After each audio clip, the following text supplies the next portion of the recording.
comme on fait de l'énergie verte, c'est un peu comme si on avait coché notre case bonne action et qu'on avait notre totem d'immunité en se disant c'est bon, on a fait notre part du boulot pour la planète, donc la fin de vie des parcs et des machines, on n'a pas forcément besoin de s'en soucier.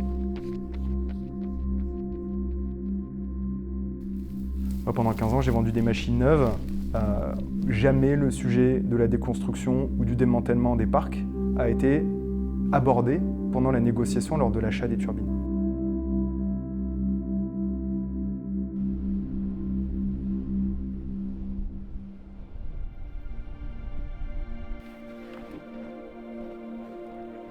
Il y a réellement une vague de projets à démanteler qui arrive, qui va nous tomber dessus, que ce soit en France ou même au niveau européen, et qui aujourd'hui, au niveau de la filière, n'a pas du tout encore été anticipé.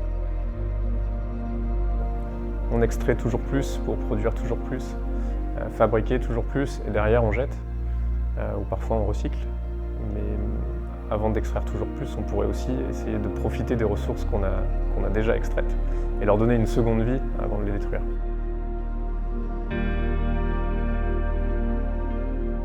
Le déclic, on l'a eu en faisant du vélo au Pic Saint-Loup à Montpellier.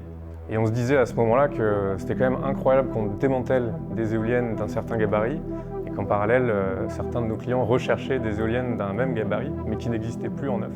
Et donc c'est là où on s'est vraiment dit avec Nicolas qu'il fallait absolument qu'on les démantèle, qu'on les reconditionne et qu'on les réinstalle.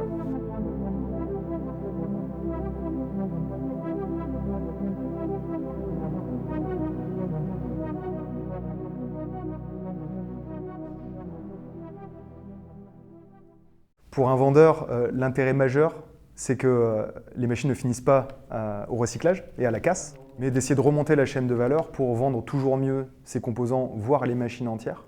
Et pour un acheteur, ça va être de pouvoir soit trouver les bonnes machines pour les sites pour lesquels il n'a pas de solution technologique, ou de pouvoir étendre la durée de vie de ces centrales en trouvant les bonnes pièces détachées au bon moment. Grosse problématique pour nous, c'est comment réussir à aligner le planning d'un vendeur et d'un acheteur. Et donc on a commencé à penser à quelle solution est-ce qu'on pourrait mettre en place pour réussir à adresser ces objectifs.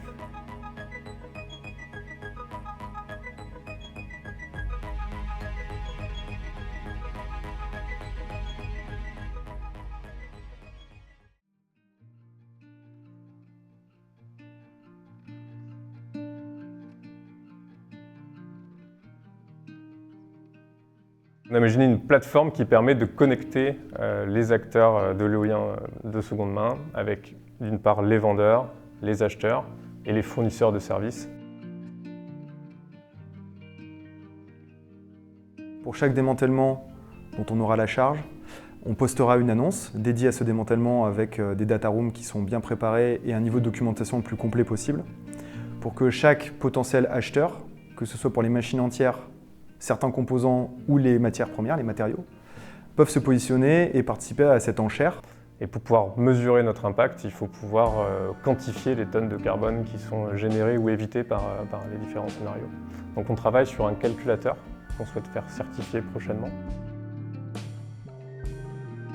Pas une marketplace classique, on ne vient pas simplement poster une annonce et attendre que le vendeur arrive.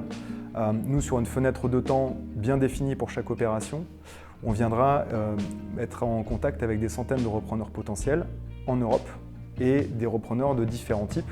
Donc ça peut être des énergéticiens, des développeurs de projets, des mainteneurs d'éoliennes, des recycleurs, des fabricants de meubles qui peuvent avoir besoin d'une pale par exemple.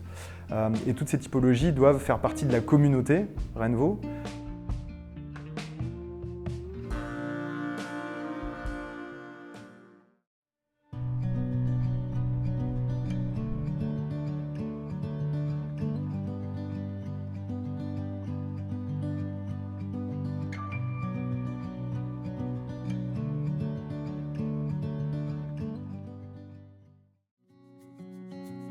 Pour Renvo, on sera vraiment satisfait dès lors que la communauté qu'on souhaite créer et tous les acteurs qu'on aimerait aussi amener avec nous sont vraiment actifs et avec vraiment ce groupe qui s'auto-alimente, que ce soit en bonne pratique, que ce soit en projet, opportunité. Il y a vraiment énormément à faire sur le territoire européen, voire plus. Alors on s'est demandé ensemble comment est-ce qu'on peut bien vendre une éolienne en occasion, comment est-ce qu'on peut adresser un gros volume de projets.